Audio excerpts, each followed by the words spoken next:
ശൈത്യകാല ഒളിമ്പിക്സിന് ഒരാഴ്ച മാത്രം ബാക്കി നിൽക്കെ കോർട്ടിനയിലെ നിർമ്മാണ പ്രവർത്തനങ്ങൾ ഇറ്റലിയിൽ ഇഴഞ്ഞു നീങ്ങുകയാണ്.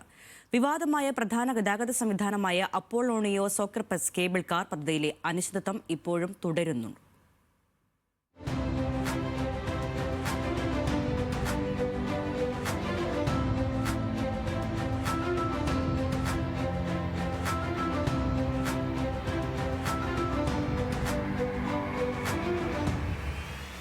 മണിക്കൂറിൽ 2400 പേരെ മത്സരവേദികളിലേക്ക് എത്തിക്കാൻ ശേഷിയുള്ളതാണ് നിർമ്മാണത്തിലിരിക്കുന്ന അപ്പോളോണിയോ സോക്രപ്പസ് എന്ന കേബിൾ കാർ. എന്നാൽ ജനുവരി അവസാനിച്ചിട്ടും നിർമ്മാണം പൂർത്തിയായിട്ടില്ല. കനത്ത മഞ്ഞുവീഴ്ചയും കാലാവസ്ഥാ വ്യതിയാനവുമാണ് നിർമ്മാണത്തെ പ്രതികൂലമായി ബാധിക്കുന്നത്. സ്വകാര്യ വാഹനങ്ങൾ ഒഴിവാക്കി കാണികളെ വേഗത്തിൽ മലമുകളിൽ എത്തിക്കാൻ കേബിൾ കാർ സംവിധാനം അത്യന്താപേക്ഷിതമാണ്. L'impianto funiverario Apollonio Socrepes che dovrà permettere l'arrivo di 2400 persone all'ora a Socrepes per poi prendere la successiva funivia per andare nei siti di gara è stato programmato per essere ultimato per la fine del mese di gennaio.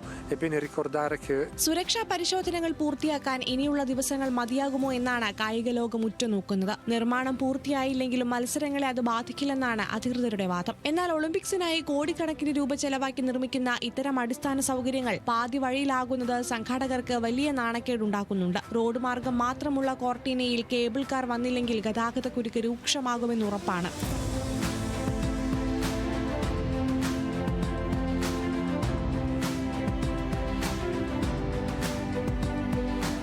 പ്രതിസന്ധികൾക്കിടയിലും രാജ്യത്തുടനീളം ആവേശമുയർത്തി Olympic ദീപശിഖ പ്രയാണം തുടരുകയാണ്. ഫെബ്രുവരി 6 സാൻസിറോ സ്റ്റേഡിയത്തിൽ Olympic തീ തെളിയുന്നതോടെ ലോകം ഇറ്റലിയുടെ മഞ്ഞു പുതച്ച മൈതാനങ്ങളിലേക്ക് ഉറ്റുനോക്കും.